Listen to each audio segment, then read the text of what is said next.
Hello Dubai. Greetings to a guest of honor, Rania Leng, President ICF UAE Chapter, Lina Lasad, Vice President ICF UAE Chapter, Dr. Haris Sayed, CEO and founder, Coach Transformation Academy, CTA team, faculty and alumni. This is Samina Karimi, CEO and founder, 1000 Ways, and CTA faculty, Pakistan. For those of you who don't know me, I am an educator by profession and a coach and coach trainer by passion. And it is thanks to my training at and with CTA that I have been lucky enough to combine the two, so that work doesn't seem like work anymore, simply leisure. So from transformational coaching to transformational learning, here's a coach's perspective in integrating coaching into education. No matter what you teach, you face the challenge of bringing students from point A, what they currently know, to point B, the learning goals of a course.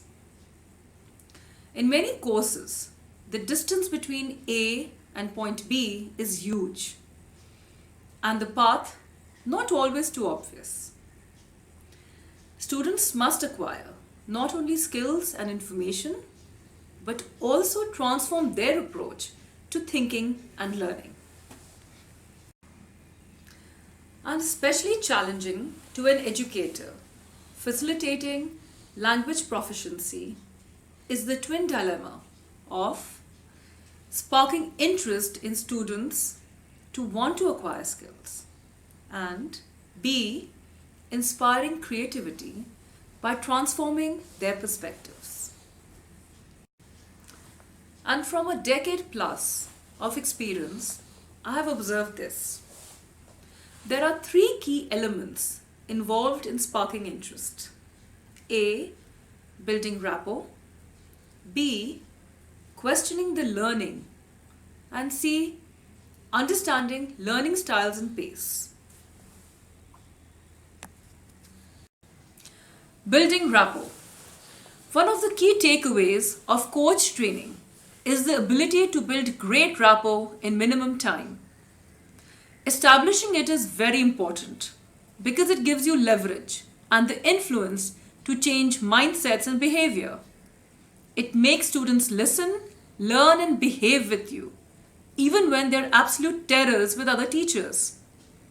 So yes, being genuinely involved lets the student stay interested.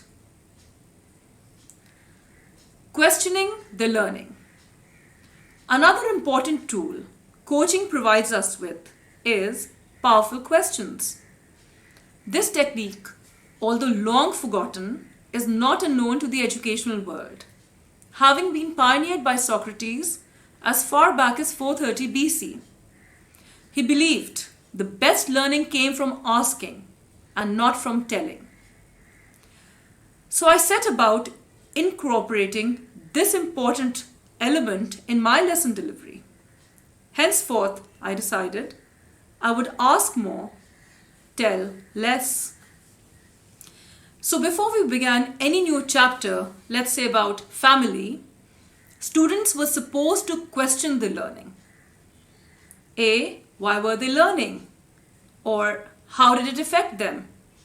How would they take it ahead out of the classroom?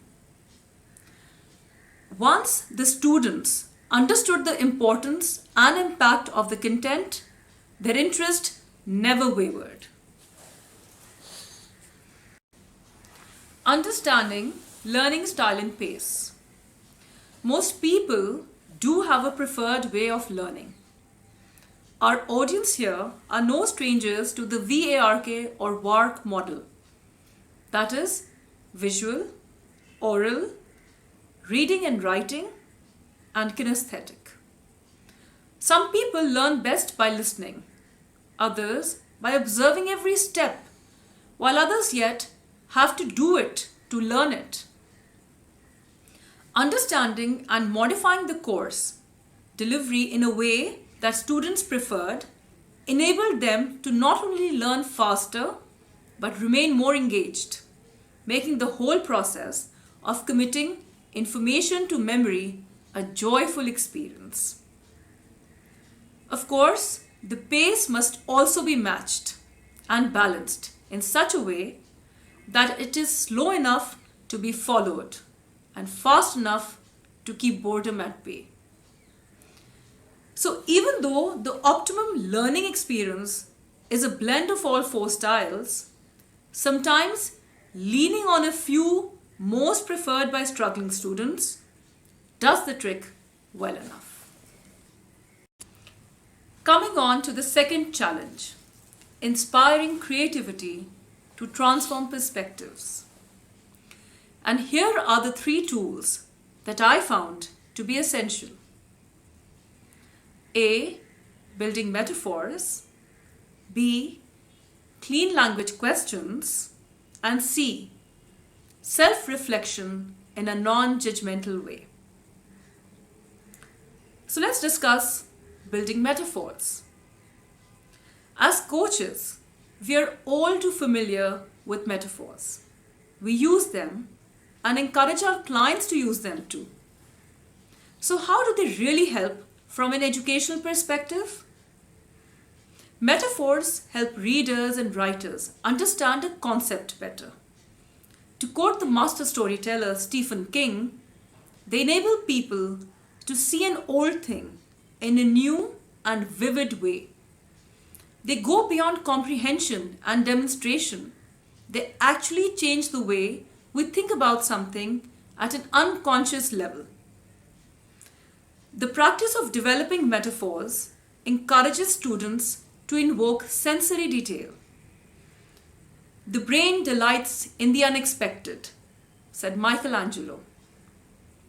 And indeed, what turns up after such an exploration is fascinating. Clean language questions.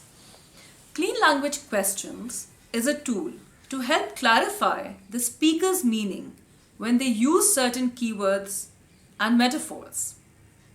It allows you to explore the meaning of individual words and terms to give clarity on developing an intelligent model of how and what is being perceived. Oftentimes, you notice your own experiences affecting your choice of words, which in turn colors the student's thought process. As coaches, we are trained to use open-ended questions that use the client's language. For example, and what happens next? Or something like, what happens just before? Is there anything else? Where could that come from? Lack of clarity is a chokehold on creativity. The right questions can expand and deepen a student's thinking manyfold. Self-reflection in a non-judgmental way.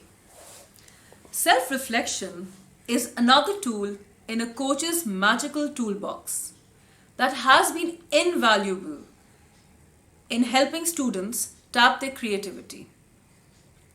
Not only does it heighten an awareness of their best learning strategies, it also helps identify the blockages to it.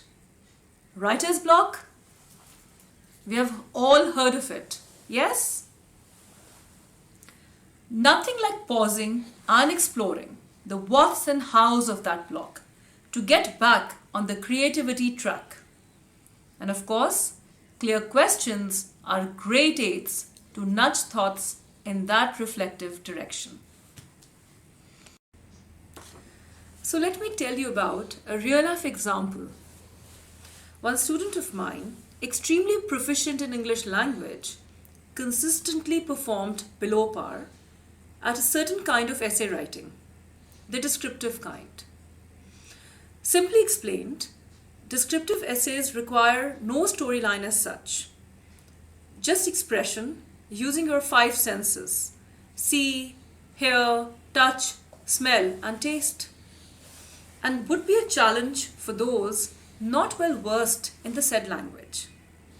So it was a surprise to me why this particular student was seeming to struggle here. A 50-minute coaching session ensued, and I'll share the crux of it with you here. I don't know. I'm thinking here, and then the story just seems to run away. Run away. Where to? I don't know, just away from here. Where is the here? It's I think it's here. Here. So what's happening there? There's lots going on, plenty to talk about, much to write about. It's heavy. So tell me more. I can't. It seems difficult to get it up. I can't. So we close our eyes and move through, slowly visualizing the hair, moving upwards from the gut towards her chest. And then her eyes just flashed open and she seemed pretty agitated. I can't. It's stuck. It's stuck at my throat. I feel choked. I feel choked. Yes, I can feel it. Tell me what chokes you. Oh, there's so much around me, so much that I see and hear, and I do not like it. Over the next few sessions, we explored what she saw and heard. We worked hard at understanding what wasn't agreeable and why. And we set goals for her to be at ease exploring difficult territory. So here is a thought that lingers with me even today. As coaches, we might not always be able to make things okay, but we can definitely partner with our clients to create comfort in their discomfort. Thank you and have a great evening.